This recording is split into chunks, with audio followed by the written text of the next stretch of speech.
Now, a French comedian has managed to short-circuit his country's professed commitment to free speech. President François Hollande, with support from both right and left, today encouraged local authorities to ban performances by Dieudonné Mbala, usually known just as Dieudonné.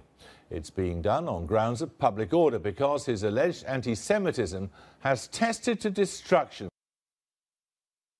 Voltaire's supposed belief that I disapprove of what you say, but that I will defend to the death your right to say it. Before we talk about the limits of free speech, Hugh Schofield reports now from Paris.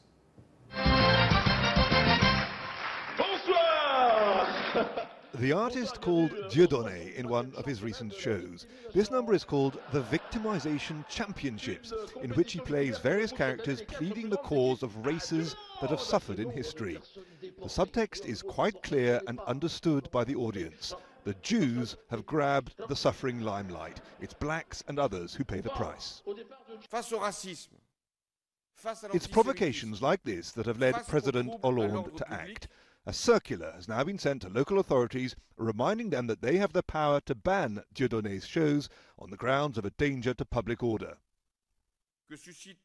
In the face of racism, of anti-Semitism, of the threat to public order caused by base provocation, of the humiliations caused by discrimination, I ask the public authorities to be vigilant and to be inflexible. A total overreaction, say Dieudonné's supporters, for whom this is all about free speech. If there's no disturbances at his shows, says his lawyer, and there haven't been, then what the government's doing is pure censorship. Dieudonné has been based for many years now at this small theatre in eastern Paris, now daubed with hostile graffiti. It was here that he cut his teeth, making people laugh. When Dieudonné started his career, he was actually in a double act with another comedian who was Jewish.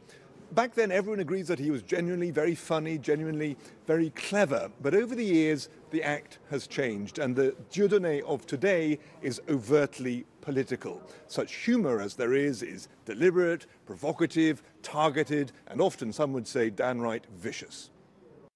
Over the years, there have been several convictions and fines for anti-Jewish remarks. But recently, according to Jewish leaders, the climate has turned particularly nasty. Roger Kuckerman, both of whose grandfathers died in the Holocaust, says the atmosphere reminds him of early 1930s Germany. You know, for instance, he spoke about a journalist called Patrick Cohen. With a name like Cohen, you can be only a Jew. And he says he regrets that this guy was not there at the time of the Holocaust. Clearly, he wants to send him to the death camps, to the Holocaust. We cannot accept them. That's really too much. In the same way, he says that the Holocaust never happened. It's an invention of the Jews. So I don't need more as an anti-Semite. For many not familiar with Dieudonné, the first introduction to his world has been via the strange arm movement known as the quenelle. The footballer Nicolas Anelka did it on the pitch in Britain. In France, it's been hugely popularised on the internet. For many who use it, it's an overtly anti-Jewish gesture. These pictures were clearly taken to offend at sensitive Jewish locations. For others, it's perhaps more innocent, a way of putting up two fingers to the system. Either way, its popularity is a sign of how Dieudonné has forged around him a strange motley alliance of different types: far-right wingers, radical Muslims, kids from the immigrant banlieue. For his biographer, André, it's all part of the new face of the populist far-right in Europe.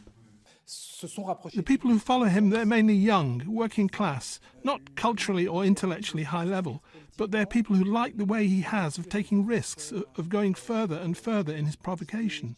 They like it that he wants to take on the system. It's a way for them of dealing with their own suffering in society.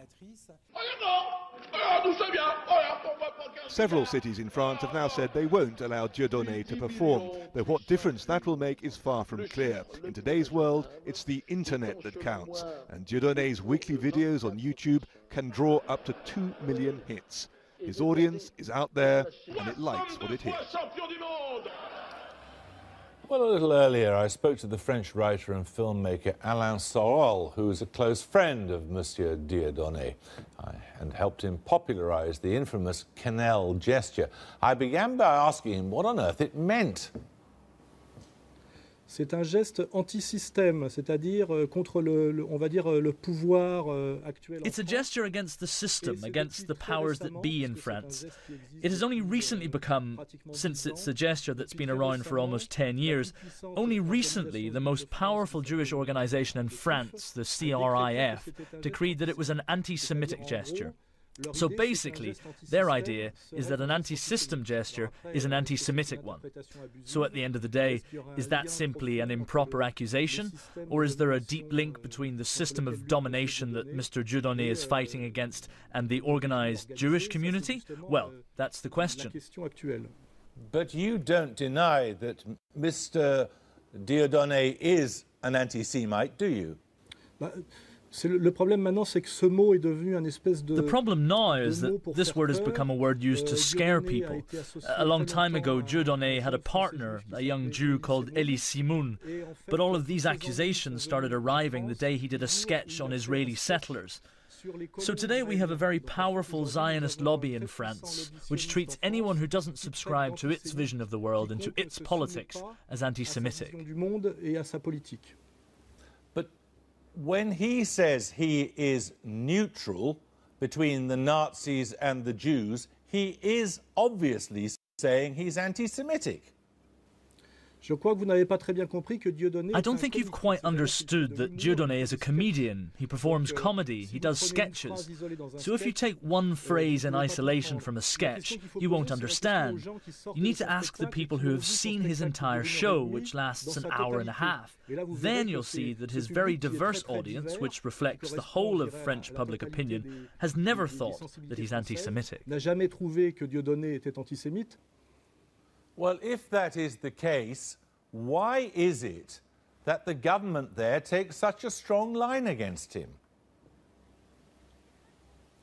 Because the French government, as we can see from its foreign policy and the annual CRIF dinner, is entirely under the influence of the Zionist lobby. That's why. What do you imagine that Monsieur Dieudonné is going to do now that he is finding himself banned in so many cities? The truth is that the measures taken by the socialist government through Manuel Valls are completely illegal in France. And since France is still under the rule of law, I'd say Dieudonné will win his appeals and his case will be supported by the facts. Because in truth, what's illegal today isn't Dieudonné, it's the measures that the socialist government and the interior minister have taken to prevent Dieudonné from performing. Dieudonné will win his battle and Manuel Valls will be proven wrong. Thank you very much indeed.